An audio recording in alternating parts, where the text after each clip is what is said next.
നമസ്കാരം. ശ്രീകൃഷ്ണ കഥാമൃതം ഭാഗം 605 605 അക്രൂരസ്തുതി. ഓം ഗം ഗണപതയേ നമ. ഓം സം സരസ്വതേ സ്വാഹ. ഓം ശ്രീ ഗുരുഭ്യോ നമ. ഓം ശ്രീരംഗനാഥ ശർമ്മണേ നമ. നാരായണ നാരായണ നാരായണ നാരായണ നാരായണ നാരായണ നാരായണ നാരായണ നാരായണ നാരായണ നാരായണ. ഓം ശ്രീകൃഷ്ണാർപ്പണമസ്തു. ഓം ശ്രീകൃഷ്ണായ പരബ്രഹ്മണേ നമ. ഓം ശ്രീകൃഷ്ണായ പരമാത്മനേ നമ. ഹരേ രാമ രാമ രാമ ഹരേ ഹരേ, ഹരേ കൃഷ്ണ കൃഷ്ണ കൃഷ്ണ ഹരേ ഹരേ. ശ്രീകൃഷ്ണ കഥാമൃതം ഭാഗം 605 അക്രൂരസ്തുതി ആണെന്ന് പറയേണ്ടത്. അപ്പോൾ 100ാമത്തെ സർഗം, ലീലാകാണ്ഡത്തിൽ 100ാമത്തെ സർഗമാണ്. അപ്പോൾ 99ാം സർഗം അക്രൂരന് കാളിന്തിയിൽ ഭഗവത് ദർശനം ഉണ്ടായി എന്ന് പറഞ്ഞു. അതിൻ്റെ അവസാനത്തെ ശ്ലോകം 33 പറഞ്ഞു നിർത്തിയിട്ടുണ്ടായിരുന്നത്. ആമന്ദം ഉള്ളിലുടൻ ആദരണീയ കൃഷ്ണപ്രേമം വഴിഞ്ഞൊഴുകും ആ മഹിതാനുഭാവൻ രോമാഞ്ചകുഞ്ചുക വിഭൂഷിത നിദ്ര നീലശ്യാമൻ്റെ കാൽ തളിരിലിങ്ങനെ വാഴ്ത്തി നിന്നാൻ. ഭഗവാനെ സ്തുതിച്ചുകൊണ്ട് നിന്നു എന്നാണ് പറഞ്ഞത്. മനസ്സിലായില്ലേ? അപ്പോൾ നമുക്ക് അക്രൂര സ്ത്രീ, ഇതിൻ്റെ ഇടയ്ക്ക് ഒരു തമാശ. ഇന്നലെ ഞാൻ ഇത് പറഞ്ഞ് ഇന്ന് കാലത്ത് അപ്ഡേറ്റ് ചെയ്യാമെന്ന് വിചാരിച്ചു. അതായത് ശ്ലോകം 26 വരെ പറഞ്ഞു നിർത്തി. പക്ഷേ സമഹോദയർ എനിക്ക് ചെയ്യാൻ പറ്റിയില്ല. കാലത്ത് ഓണാണ്, തിരക്കുണ്ടായിരുന്നു. അറിയാതെ കണ്ട് എന്താണെന്ന് പറയുക, ഈ വീഡിയോ ഷൂട്ട് ചെയ്ത് വെച്ചത് വാനിഷായിപ്പോയി. അതായത് ഞാൻ അറിയാണ്ട് ഡിലീറ്റ് ചെയ്തു പോയി. എൻ്റെ ഒരു സന്തോഷം എന്താ വിചാരിച്ചാൽ, ഈ അക്രൂര സ്ഥിതി ഞാൻ ഒന്നും കൂടി പറയണമെന്നായിരിക്കും ഈശ്വരൻ്റെ ഈശ്വരഹിതം.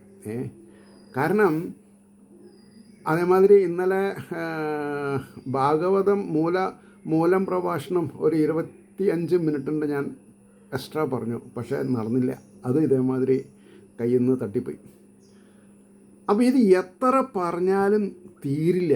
അതാണ് ഇവിടെ പറഞ്ഞത്. രോമാഞ്ച കഞ്ചുക വിഭൂഷിത നിദ്ര നീലശ്യാമൻ്റെ കാൽത്തളിറിൽ ഇങ്ങനെ വാഴ്ത്തി നിന്നാൻ. ഒരു പ്രാവശ്യം കൂടി പറയാം. 1ാമത്തെ ശ്ലോകം അക്കുർ.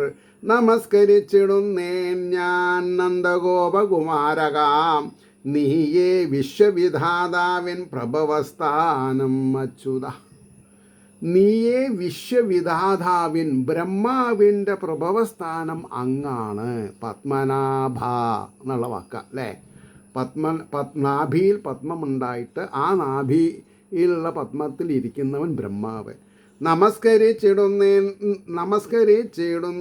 ഞാൻ നന്ദഗോപകുമാരക നീയേ വിശ്വവിധാതാവിൻ പ്രഭവസ്ഥാനം അച്യുത.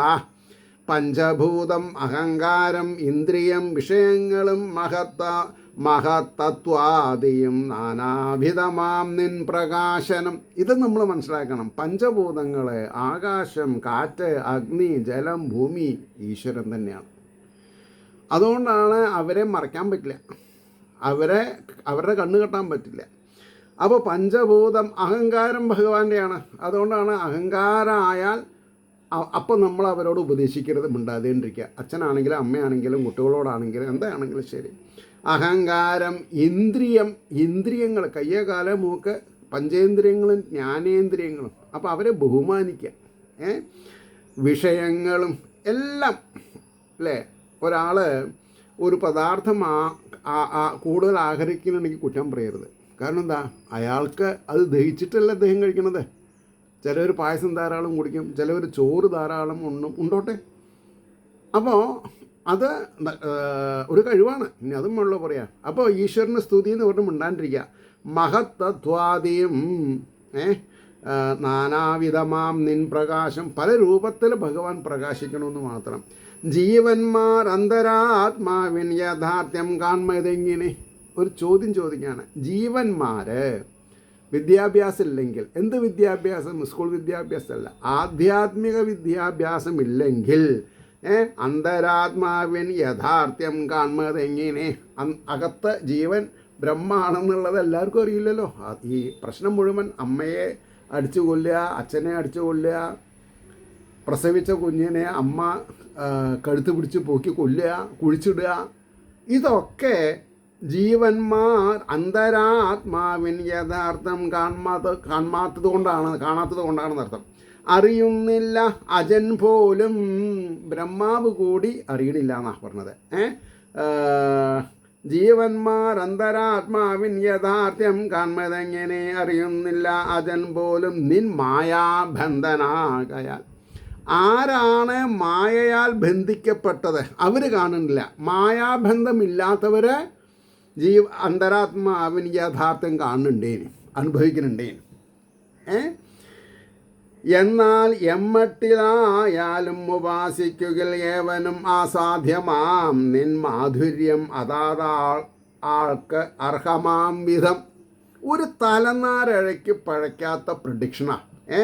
എന്നാൽ എന്മട്ടിലായാലും ഉപാസിക്കിൽ ഏവനും, ബ്രാഹ്മണ ക്ഷത്ര വൈശ്യ ശൂദ്ര സ്ത്രീ പുരുഷ ഒന്നും വ്യത്യാസമില്ല. ആരാണ് ഉപാസിക്കുന്നത്? ഏവനും ആസ്വാദ്യമാം, അവൻ ആസ്വദിക്കും. നിൻ മാധുര്യം അതാൾക്ക് അർഹമാം വിധം. അൾട്ടിമേറ്റ് പോയിൻ്റാണ് പറഞ്ഞത്. ആര് എങ്ങനെ ഭഗവത് കൃപയ്ക്ക് വേണ്ടി പ്രയത്നിക്കണു, ആ പ്രയത്നം വിഫലമാവില്ല. എത്രത്തോളം പ്രയത്നിച്ചു അത്രത്തോളം ഫലം. അത്രയേ ഉള്ളൂ. I am so happy. ഈ ഒരു സബ്ജക്റ്റ് ഹാൻഡിൽ ചെയ്യാന്ന് പറഞ്ഞിട്ടുണ്ടെങ്കിൽ ഈശ്വരൻ്റെ ഒരു വരദാനം. ഞാൻ അത്രേ പറയുള്ളൂ, വേറൊന്നും ഞാൻ പറയില്ല. മനസ്സിലായില്ലേ? ഇപ്പോൾ എന്നാൽ എമ്മട്ടിലായാലും ഉപാസിക്കുകിൽ ഏവനും അസാധ്യമാം നിൻ മാധുര്യം അതാൾക്ക് അർഹമാം വിധം. ഇന്ദ്രാദികളിൽ ഐശ്വര്യം, ഇന്ദ്രനിൽ ഐശ്വര്യം, ദേവന്മാരിൽ ഐശ്വര്യം, നമ്മളിൽ പലവരിലും ഐശ്വര്യം ഒക്കെ കണ്ട് കർമ്മീ യജിക്കലും, കർമ്മം ചെയ്യുന്ന ആളെ യജിക്കുക, പൂജിച്ചാലും സർവേശ്വരൻ ഒരാളല്ലാതില്ലെന്നോർപ്പൂ മനീഷികൾ. ഋഷിമാർക്കറിയാം ഈശ്വരനല്ലാതെ കണ്ട് വേറൊന്നുമില്ല. ഈശ്വരീയത ഉണ്ടോ? ഐശ്വര്യമുണ്ട്. നമുക്ക് ഈശ്വരീയത ഇല്ലേ? ഈശ്വരാർപ്പണമായിട്ട് ബുദ്ധി ഇല്ലേ? നമ്മൾ തലകുത്തി നിന്നിട്ട് ഒരു കാര്യമില്ല. ശിവനായും വിഷ്ണുവായും ബ്രഹ്മാവായും പലതരം ഭജിപ്പതെല്ലാം.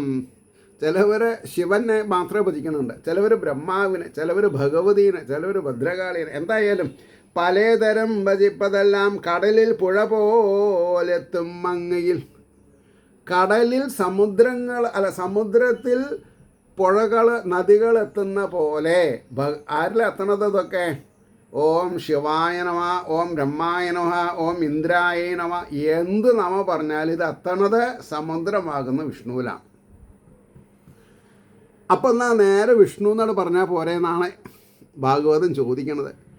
10 ലക്ഷണങ്ങൾ തികഞ്ഞ മഹാപുരാണം എന്ന് പറയാൻ ഭാഗവതാണ്. അതുകൊണ്ടാണ് പറയാൻ കാരണം. ശിവനായും വിഷ്ണുവായും ബ്രഹ്മാവായും പലതരം ഭജിപ്പതെല്ലാം കടലിൽ പുഴ പോലെത്തും അങ്ങയിൽ. എന്നാൽ എല്ലാ ഭജനവും നിന്നിൽ ചേർന്നിടുമെങ്കിലും, ഒരു ക്ലോസാണ്, കണ്ടീഷണൽ ക്ലോസാണ്. എന്നാൽ എല്ലാ ഭജനവും നിന്നിൽ ചേർന്നിടും എങ്കിലും ബുദ്ധിഭേദങ്ങളാലുണ്ടാം മതഭേദം പലതരം. ഓരോരുത്തരുടെയും അഭിപ്രായത്തിന് ബുദ്ധിഭേദങ്ങളിൽ, ബുദ്ധിയുടെ പ്രസരിപ്പിൻ്റെ വ്യത്യാസത്തിനനുസരിച്ച് ഫലത്തിൽ വ്യത്യാസം ഉണ്ടാവും എന്നർത്ഥം. ഇപ്പം എനിക്കറിയാം, ഞാൻ 98 ഡിസംബർ 25 കഞ്ചൂർമാർക്ക് നേവി കോളനിയിലുള്ള അയ്യപ്പ ക്ഷേത്രത്തിൽ ആണ് ഇതം പ്രഥമമായിട്ടൊരു പ്രഭാഷണം. അത് നിന്നിട്ട് അത് എന്താ പറയുക, തുഞ്ചത്തെഴുത്തച്ഛൻ്റെ കിളിപ്പാട്ട് ഭാഗവതം വെച്ചിട്ട് ഒരു പ്രഭാഷണം ചെയ്തു ഞാൻ. അത് ഞാൻ അന്ന് 800 രൂപ ചിലവാക്കി വീഡിയോ ഷൂട്ട് ചെയ്ത്, അന്ന് മറ്റേ ടേപ്പാണ് പിന്നെ വീഡിയോൻ്റെ ടേപ്പ്. അത് എൻ്റെ കാരണവർക്ക് അയച്ചു കൊടുത്തു, എൻ്റെ ഗുരുനാഥന്. അദ്ദേഹം അത് വിഡ്ഢിപ്പെട്ടിയിലിട്ട് കണ്ടു എന്നാണ് എനിക്ക് എഴുതിയത്. വിഡ്ഢിപ്പെട്ടി എന്ന് പറഞ്ഞാൽ TV വിഡ്ഢിപ്പെട്ടി അത്രേ. അതാണ് ശരി. അത് ശരിക്കും ഉപയോഗിച്ചില്ലെങ്കിൽ നമ്മൾ കുളം തോണ്ടി പോവും. ഈ TV അഡിക്ഷൻ ഇപ്പം മൊബൈലാണ്, വെച്ചോളൂ, എന്തായാലും ശരി. അപ്പം എന്താ ഞാനത് പറയാൻ കാരണം, അന്ന് ഞാൻ എന്താ കഴിച്ചത്, അല്ല കഴിച്ചു കൂട്ടിയത്, ഇന്ന് ഞാൻ എന്താ ചെയ്യണമെന്ന് എനിക്ക് നന്നായിട്ട് അറിയാം. അജഗജാന്തര വ്യത്യാസമുണ്ട്. എന്താ കാരണം? ബുദ്ധിഭേദങ്ങളുണ്ടാം, മതഭേദം പലേതരം. പരമശയോ അതന്നെ സത്യം. ഇഷ്ടാനിഷ്ടയോടും നിന്നെ പ്രീതിയോടെ ഭജിക്കുകിൽ, ഇഷ്ടത്തോടും നിഷ്ഠയോടും കൂടി നിന്നെ പ്രീതിയോടെ ഭജിക്കുകിൽ മഹാഭാഗ്യം എന്നീടും അവനാണ് അതിബുദ്ധിമാൻ. ഞാൻ അതിബുദ്ധിമാൻ എന്നുള്ളത് എനിക്ക് ബാധകമല്ല, ബാക്കിയൊക്കെ എനിക്ക് ബാധക. ഏത്? മഹാഭാഗ്യം എന്നീടും. സത്യം, 101%. മഹാഭാഗ്യമീടും ഇഷ്ടാനിഷ്ടയോടും തന്നെ പ്രീതിയോടെ ഭജിക്കുകിൽ മഹാഭാഗ്യമയന്നീടും അവനാണ് അതിബുദ്ധിമാൻ. എല്ലാവരും ഒരേപോലെ നുര ചെയ്തലയുന്നവൻ ദൗർഭാഗ്യവാൻ. എല്ലാവരും ഒരുപോലെ. ചില പറയും എന്ത് ഭാഗവതം, അയാൾ ഒരു വ്യക്തിയുടെ കാഴ്ചപ്പാട് അങ്ങനെയാണെങ്കിൽ ആ കാഴ്ചപ്പാടാണ് എല്ലാവരും എന്ന് പറയാൻ പാടുമോ? ഇല്ല. ഇനി ഒരാൾ ഭാഗവതം പറയണമെന്നാൽ എല്ലാവരും പറയണമെന്ന് പറയാൻ പറ്റുമോ? അതുമില്ല. അതൊക്കെ ഇൻഡിവിജ്വൽ ടേസ്റ്റിനനുസരിച്ചിട്ടാണ്, ആറ്റിറ്റ്യൂഡ് ടുവേഴ്സ് ദി സബ്ജക്റ്റ്, അല്ലേ? അപ്പോൾ എല്ലാവരും ഒരേപോലെ നുര ചെയ്തലയുന്നവൻ ദൗർഭാഗ്യവാൻ ആണ് ഉലകിൽ അമ്മട്ട്. ആവായിക ഞാൻ പ്രഭു, അവനെ പോലെ ആവരുത്, അധമനാവരുത് എന്നർത്ഥം. ശ്രീപാദപങ്കജ പ്രേമം നേടുവാൻ മാത്രമാണു ഞാൻ. എൻ്റെ ഉദ്ദേശലക്ഷ്യം എന്താ? അക്രൂരം പറയാ, ശ്രീപാദപങ്കജ പ്രേമം നേടുവാൻ മാത്രമാണു ഞാൻ പിറന്നത് ഉലകിൽ, പിന്നീട് എന്തിനാം പല ചിന്തനം. എനിക്ക് വേറെ ചിന്തകളൊന്നുമില്ല.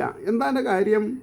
എനിക്ക് അങ്ങയുടെ തിരുവാദ പത്മ പങ്കജത്തിൽ പ്രേമുണ്ടായാൽ മതി. പതിവ്രതയ്ക്ക് ഭർത്താവ്, അത് ഏതുപോലെ ഉപമിക്കുകയാണ്. പതിവ്രതയ്ക്ക് മുടന്തനാണെങ്കിലും അരൂപിയാണെങ്കിലും രോഗിയാണെങ്കിലും സമ്പന്നനല്ലെങ്കിലും ഭർത്താവ് മഹാവിഷ്ണുവിനെ പോലെയാണ്. ആരൊക്കെ? പതിവ്രതയ്ക്ക്. പതിവ്രത അല്ല വിചാരിക്കുക, എന്തുണ്ടായാലും ഭർത്താവിനെ മാനിക്കില്ല. ചുരുക്കം അതാണ്. എന്നാൽ എന്താ പുരുഷന്മാരെ പറ്റി പറയാത്തതെന്ന് പലരും ചോദിക്കും. അവിടെ എനിക്ക് നിങ്ങളോട് പറയാനുള്ളത്, പുരുഷൻ നന്നായാലും ചീത്തയായാലും ഒരു വ്യക്തിയാണ്. സ്ത്രീ അങ്ങനെയല്ല. സ്ത്രീ നന്നായാൽ ഒരു കുടുംബം മുഴുവൻ, ആ സ്ത്രീയിൽ നിന്ന് അന്നം വാങ്ങി തിന്നുന്നവരൊക്കെ നന്നാവും. അതാണ് ഭാരതീയ തത്വശാസ്ത്രത്തിലെ സ്ത്രീക്കുള്ള ബഹുമാനം. പതിവ്രതയ്ക്ക് ഭർത്താവിൽ ഓമൽ പൈതലിനമ്മയിൽ ഉളവാം പ്രേമം എന്നാതാ നിന്നിൽ എങ്ങുയരേണമേ. ഏതുപോലെയുള്ള വ്യക്തിഗത പ്രേമമായിരിക്കണം ഈശ്വരനിൽ? ചോദ്യത്തിന് ഉത്തരമായി. ചെറിയൊരു കുട്ടി അമ്മയെ എങ്ങനെ ആഗ്രഹിക്കണം, അല്ലെങ്കിൽ എങ്ങനെ ആശ്രയിക്കണം? പതിവ്രതയായ ഭാര്യ തൻ്റെ ഭർത്താവിനെ എങ്ങനെ ആശ്രയിക്കണം, എങ്ങനെ കരുതണം? അതുപോലെ ഉളവാം പ്രേമമെന്നേതാ നിന്നിൽ എങ്ങുയരേണമേ.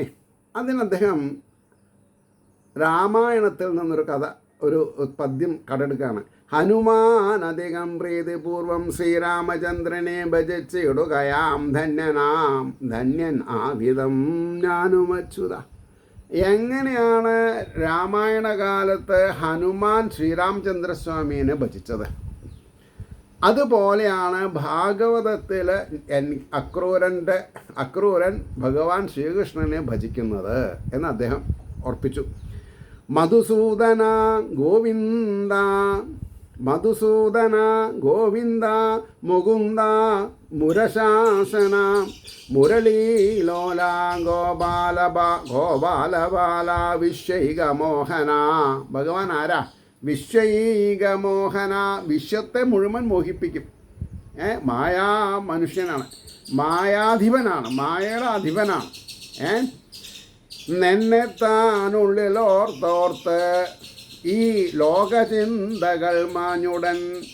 ഈ ലോകചിന്തകൾ മായ്ക്കാൻ ഏറ്റവും സിദ്ധൌഷധാണ് കൃഷ്ണ കൃഷ്ണ കൃഷ്ണ കൃഷ്ണ കൃഷ്ണ കൃഷ്ണ കൃഷ്ണ കൃഷ്ണ കൃഷ്ണ കൃഷ്ണ കൃഷ്ണ കൃഷ്ണ കൃഷ്ണ കൃഷ്ണ ജപിക്കുക. കൃഷ്ണ ആ രണ്ടക്ഷരങ്ങനെ ജപിച്ചുകൊണ്ടിരുന്നാൽ ഈ പ്രപഞ്ചത്തിലുള്ള ദുരന്തങ്ങളെ സൃഷ്ടിക്കുന്ന കരവിരുത് നമ്മളിൽ നിന്ന് ഭഗവാൻ തട്ടിത്തെറിപ്പിക്കും. പക്ഷികളുടെ കളകൂചനം കേട്ടുമോ? എൻ്റെ അടുത്തൊരു ചേച്ചി ഒരു സഹോദരി ചോദിച്ചു, സാറെ വീട്ടിൽ മയിലുണ്ടോ എന്ന്. ഞാനിതൊന്നും കേൾക്കണില്ല, അതും വെള്ളം പറയാം. ഇന്ന് കുറച്ച് ജാസ്തി ഉണ്ട്, അതുകൊണ്ടാണ് പറയണത്.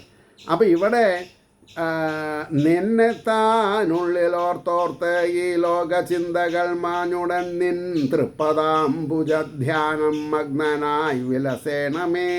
ഭഗവാനെ, എനിക്ക് ഒരു ആശീർവാദം വേണം, എനിക്കൊരു വരം വേണം. എന്ത് വരാടോ എനിക്ക് വേണ്ടത്? എനിക്ക് എപ്പോഴും അങ്ങയുടെ തിരുവാദ പത്മങ്ങളെ എൻ്റെ മനസ്സിൽ സ്മരിക്കാൻ തോന്നണം, വേറൊന്നും വേണ്ട.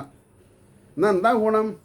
നാരായണ ജയ നാരായണ ജയ നാരായണ ജയ നാരായണ ജയ നാരായണ ജയ നാരായണ ജയ നാരായണ ജയ നാരായണ ജയ പാടിയിരിക്കാം. എന്നെന്താ വയറുന്നറിയോ? വയറുന്നറിയും. അങ്ങനെയാണ് ഞാൻ അങ്ങനെയാണ് ഇന്നേ വരെ വന്നത്. ഞാൻ വളരെയധികം ബുദ്ധിമുട്ടിയിട്ടുണ്ട്, പക്ഷേ നാരായണ ജയ നാരായണ ജയ എന്നെ രക്ഷിച്ചു. അതുകൊണ്ടാണ് ഞാൻ പറയണത്. നിന്നെ താനുള്ളിലോർത്തോർത്ത് ഈ ലോകചിന്തകൾ മാഞ്ഞുടൻ നിൻ തൃപ്പദാംബുജധ്യാനമഗ്നനായി വിലസേണമേ. വേദശാസ്ത്ര പുരാണങ്ങൾ കൊണ്ടും വേറൊന്നും വായിക്കരുത്. വേദശാസ്ത്ര പുരാണങ്ങൾ കൊണ്ടും വാക്കിന് അഗോചരനാണ്.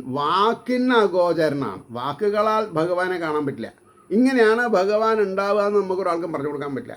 നിർഗുണൻ നീ ആരാ? ഭഗവാനെ അങ്ങ് ആരാ? നിർഗുണൻ. നീ വിളങ്ങായവതോർത്ത് പാവങ്ങൾ മാഴവേ. ഭജിച്ച ഫലം കിട്ടാത്തത് കാരണം 90% ആൾക്കാർക്ക് വിഷമമുണ്ട്. എന്താ കാരണം? നമ്മൾ സഗുണത്തിലാണ് ഭജിക്കുന്നത്, ഈശ്വരൻ നിരാകാരത്തിലാണ്. ഈശ്വരൻ പറയുന്ന കൂട്ടത്തിലെ ഗുണങ്ങൾ നമ്മൾക്കില്ല. എന്താ കാരണം? പഞ്ചഭൂതം അഹങ്കാരം ഇന്ദ്രിയം വിഷയങ്ങളും മഹത്തത്വാദിയും നാനാവിധമാം നിൻ പ്രകാശനം എന്നറിയാതെ കണ്ട് അതിനെ ദുരുപയോഗപ്പെടുത്തണം. അപ്പോൾ ഭഗവാന്റെ ഉചിതമായ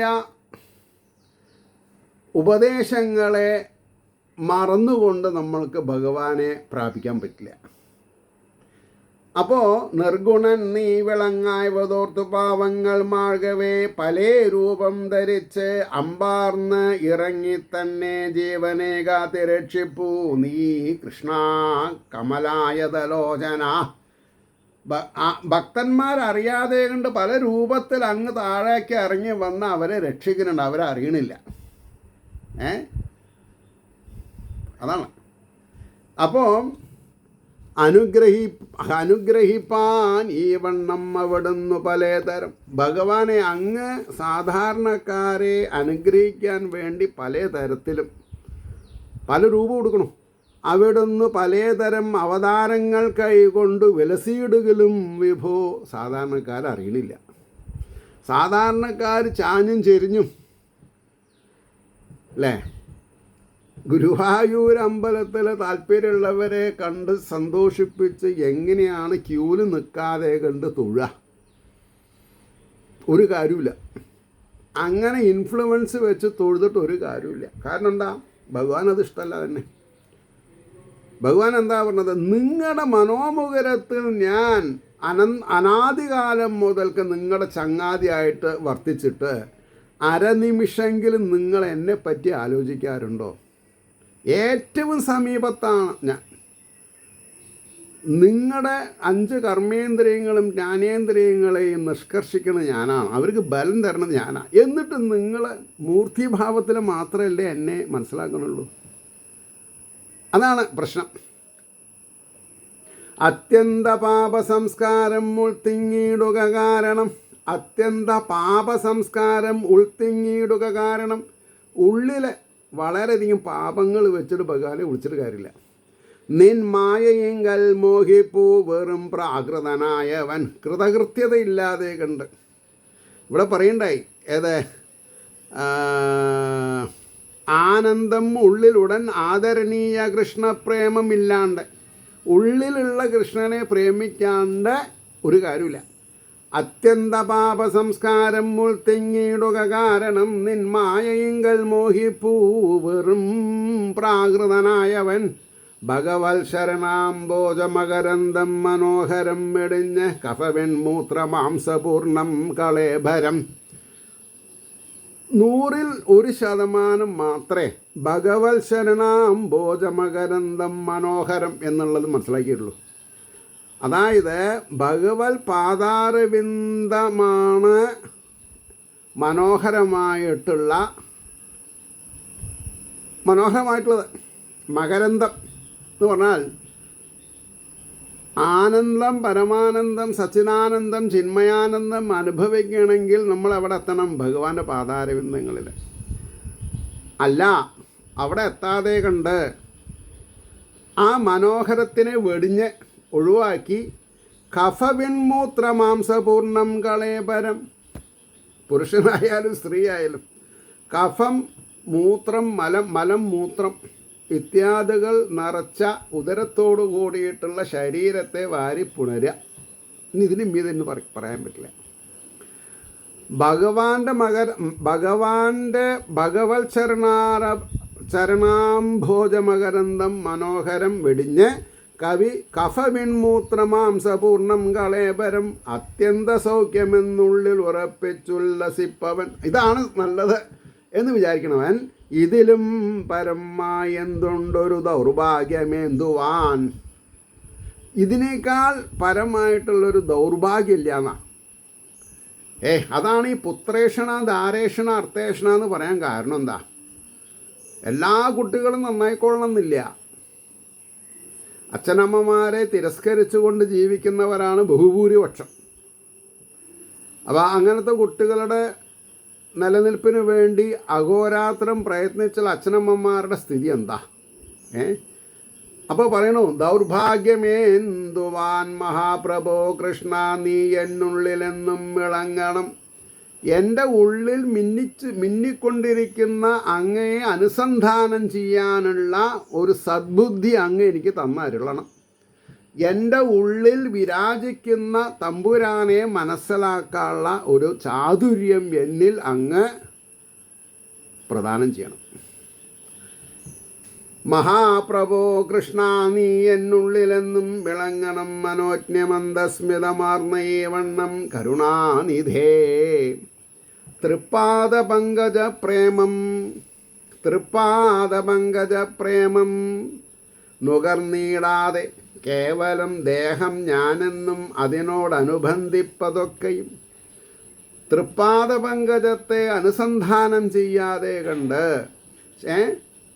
ദേഹം ഞാനെന്നും അതിനോടനുബന്ധിച്ചതൊക്കെയും, അല്ലേ? നല്ല സെൻറ്റ് പൂശുക, നല്ല വസ്ത്രങ്ങൾ ധരിക്കുക, നന്നായിട്ട് അണിയുക. അപ്പോൾ നമ്മുടെ ശരീരത്തിനല്ല നമ്മൾ മാനിക്കേണ്ടത്, നമ്മുടെ ആത്മാവിനെയാണ്. ആത്മാവിനെ മാനിക്കാതെ കണ്ട് ശരീരപുഷ്ടിക്ക് വേണ്ടി യാദേവി സർവഭൂതേഷു പുഷ്ടിരൂപേണ സംസ്ഥിത നമസ്തസ്യേ നമസ്തസ്യേ നമസ്തസ്യേ നമോ നമഃ. ആ പുഷ്ടി എന്തിനാണ്? ആത്മാവിൻ്റെ പുഷ്ടി, ആത്മാവിനെ അറിയാനുള്ള ഒരു സദ്ബുദ്ധിയുടെ പ്രബലതയാണ് നമ്മൾക്ക് ആവശ്യം. അല്ലെന്നുണ്ടെങ്കിൽ വേറെ എന്തുണ്ടായിട്ടും കാര്യമില്ല. അപ്പോൾ തൃപ്പാദപങ്കജ പ്രേമം നുകർന്നീടാതെ കേവലം ദേഹം ഞാനെന്നും അതിനോടനുബന്ധിപ്പതൊക്കെയും എൻ്റേതെന്നും ഉറപ്പിച്ച് ലോകവിഭ്രാന്തി പൂണ്ടുടൻ. ഇതൊക്കെ ഈ ശരീരമാണ് എൻ്റെ ഭാര്യ, എൻ്റെ ഭർത്താവ്. എൻ്റെ ഏതെന്നും ഉറപ്പിച്ച് ലോകവിഭ്രാന്തി പൂണ്ടുടൻ അഹന്തയും മമതയും തടിച്ചൊട്ടേറെ വീർത്തവൻ. അഹന്തയും മമതയും തടിച്ച് ഒട്ടേറെ വീർത്തവൻ. അഹന്തയും മമതയും ആണ് തടിയുടെ സൗഭാഗ്യം എന്ന് വിചാരിച്ചാൽ മോശമാണ്. സ്വപ്നം പോലെയും ഓരോരോ തുച്ഛമായ ധനാദിയിൽ ധനം വേണം ആവശ്യത്തിന്. അധികമായാൽ അമൃതം വിഷം. ധനം അധികം വന്നാൽ ബുദ്ധിമുട്ടായി. സ്വപ്നം പോലെയും ഓരോരോ തുച്ഛമായ ധനാദിയിൽ നേടും തോറും ദുരവളർന്ന ഉത്കർഷേഷ്ടകടുപ്പതിൽ സമ്പത്ത് കൂടുമ്പോൾ ഈശ്വരപ്രാപ്തി രണ്ടാന്തരമായിട്ട് തോന്നും. അതുകൊണ്ടാണ് സാത്വിക ചിന്തയിലിരിക്കുന്ന മനുഷ്യർക്ക് ഭഗവാൻ ബാങ്ക് ബാലൻസ് കൊടുക്കില്ല. കൊടുത്താൽ എന്താ, ഈ ഉള്ളതായിട്ട് പോയി കിട്ടും. ഈ സ്വസ്തി പ്രജാഭ്യാം പരിപാലയന്താം ന്യായേന മാർഗേണ അല്ലേ, ആ ന്യായേന മാർഗേണ സമ്പാദിച്ചത് കുറച്ച് മതി, അതിന് വലിയ പുലിയാണ്. ദേഹം മാറുവതോടൊപ്പം അധികാരം നശിപ്പതിൽ. അധികാരവും പദവിക്കും പിന്നാലെ പോകരുത്. അധികാരവും പദവിയും. ഇപ്പോൾ 73 ജൂൺ 13 ഞാൻ ഹാൻഡ് ഓവർ ചെയ്തിട്ടുള്ള പട്ടാമ്പി പടിഞ്ഞാറേമഠം ദേവസ്വം ഗുരുവായൂരപ്പൻ ട്രസ്റ്റ്. ഇപ്പം ഞാനവിടെ പോവാറില്ല. എന്താ, പദവി പറഞ്ഞ് നമ്മൾ പോകാൻ പാടില്ല. ഈശ്വരൻ എൻ്റെ ഉള്ളിലാണ്. അത് ഞാൻ മനസ്സിലാക്കിയിട്ടുണ്ട്. അന്നും മനസ്സിലാക്കിയിട്ടുണ്ട്, ഇന്നും മനസ്സിലാക്കിയിട്ടുണ്ട്. അന്ന് ഞാൻ മനസ്സിലാക്കിയിട്ടുണ്ട്, ഇന്നും മനസ്സിലാക്കിയിട്ടുണ്ട്. അതുകൊണ്ടാണ് പറഞ്ഞത്, ദേഹം മാറുവതോടൊപ്പം അധികാരം നശിപ്പതിൽ അടുത്തണയുകിൽ പോലും മഴലിൻ മൂലമാവതിൽ മരിപ്പാൻ കാത്തു പലരും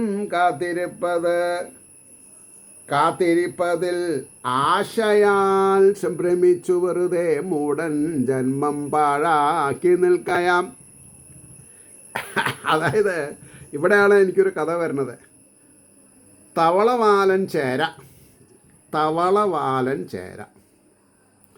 തവളയ്ക്കൊരു വാലുണ്ട്. പക്ഷേ നോക്കുമ്പോൾ തവളയെ കാണാണ്ട്, വാല് ചേരയുടെ എന്ന് പറഞ്ഞാൽ ചേര ഒരു പോക്കാച്ചി തവളെ കടിച്ചു പിടിച്ച് നിൽക്കണം. അപ്പോൾ തവളേനെ കാണുള്ളൂ, ചേര കാണാമല്ലോ, വാല് കാണാണ്ട്. അതാണ് ചേരവാലൻ തവള എന്ന് പറയും. വേറൊന്ന് പറയും തവള തലയൻ ചേര. രണ്ടും ഒന്ന് തന്നെ, പക്ഷേ ഭ്രാന്തിയാണ്. ഇത് രണ്ടും ഭ്രാന്തിയാണ്. അപ്പോൾ ഈ തവളയുടെ ആഗ്രഹം എന്താ, തവള നാവിന്ന് പുറത്തേക്ക് വിട്ടിട്ട് ഒരു കൊതു വന്ന് ഇരുന്നാൽ അതിനെ തിന്നായിരുന്നു എന്ന്. അടുത്ത ഗൾബിൽ ചേരയുടെ ഉള്ളിലേക്ക് പോണ ആളാണ്. അതാണ് ഇവിടെ പറഞ്ഞത്, മരിപ്പാൻ കാത്തു പലരും കാത്തിരിപ്പതിൽ ആശയാൽ ഭ്രമിച്ചു വെറുതെ മൂടൻ ജന്മം പാഴാക്കി നിൽക്കയാം. ഞാനും ഓർക്കില്ലതേ മട്ടിൽ തന്നെ മാഴുകുന്നു മാധവ. കാലം കുറേയായി അങ്ങയെ സ്മരിച്ച് നടക്കണു. നടക്കാതെ കണ്ട് പോവോന്ന് ഞാൻ വിചാരിച്ചു മാധവ ഇതുവരെ. ഇപ്പം എനിക്ക് മനസ്സിലായി നടന്നു എന്നുള്ളത്. അങ്ങ് ആരാണെന്നുള്ളത് ഞാൻ കണ്ടുപിടിച്ചതില്ല, അങ്ങ് എനിക്ക് കാണിച്ചു തന്നു. ഞാൻ ആരാണ്, അങ്ങയെപ്പറ്റി ഞാൻ ആകുല ചിന്തകളിൽ ഭ്രമിച്ചിരിക്കുകയായിരുന്നു. ഇന്ന് വൈകുന്നേരം മധുരാപുരിയിൽ എത്തിയിട്ടുണ്ടെങ്കിൽ നാളെ രാവിലെ അങ്ങേക്ക് എന്തൊക്കെ ദുര്യോഗങ്ങളാണ് ഉണ്ടാവുക എന്നുള്ളൊരു വിഷമമുണ്ടായിരുന്നു. ഇപ്പം എനിക്ക് മാറി. അതാണ് പറഞ്ഞത്. പറഞ്ഞ വിഷയോ, ഞാനും ഓർക്കിൽ അതേ മട്ടിൽ തന്നെ മാഴുകുന്നു മാധവ. ദേഹം, ഗൃഹം, ഭാര്യ, മക്കൾ, പണം, പൈക്കൾ തുടർന്നതിൽ സ്വപ്നതുല്യം ഇതെല്ലാം എന്നറിഞ്ഞാലും മഹാപ്രബോധെല്ലും സ്വാനുഭവത്തിങ്കൽ വരുന്നില്ല. എന്തു ചെയ്തിടും ഭഗവാനെ, അങ്ങേ അല്ലാതെ കണ്ട് ശരീരം, വീട്, ഭാര്യ, മക്കൾ, പണം, പൈക്കൾ എന്നുള്ള ചിന്ത മനസ്സിന്ന് പോവാൻ എന്താ വിദ്യാച്ചാൽ അതൊന്ന് ഉപദേശിക്കുക.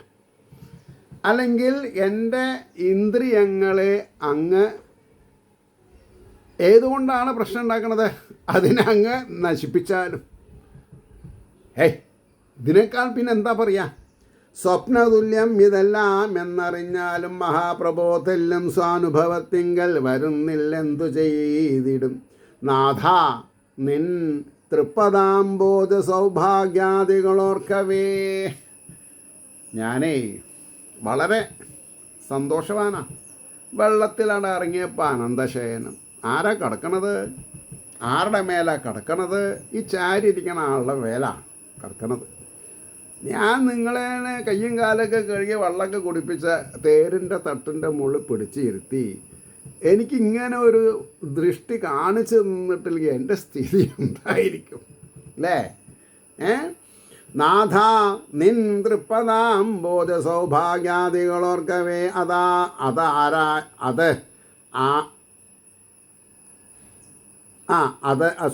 ഓർക്കവേ അതാര് അയാൾ എന്തുര ചെയ്വത്?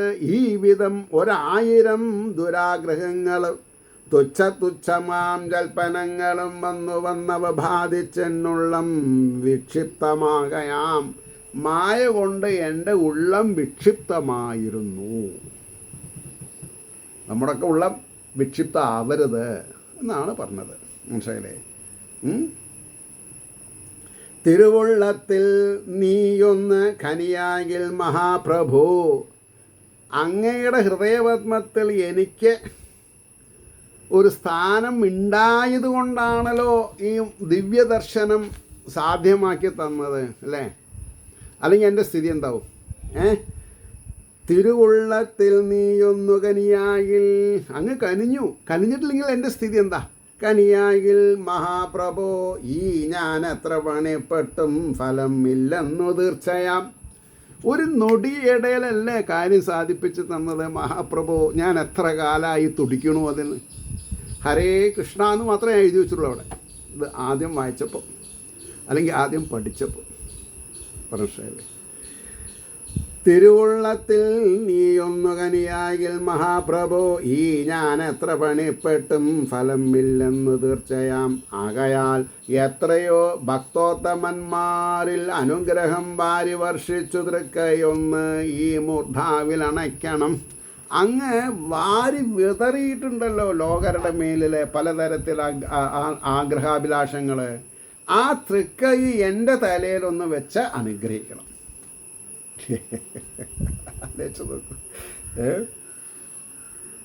ആകയാൽ എത്രയോ ഭക്തോത്തമന്മാരിൽ അനുഗ്രഹം വാരി വർഷിച്ചു തൃക്കയൊന്ന് ഈ മൂർധാവിൽ അണയ്ക്കണം.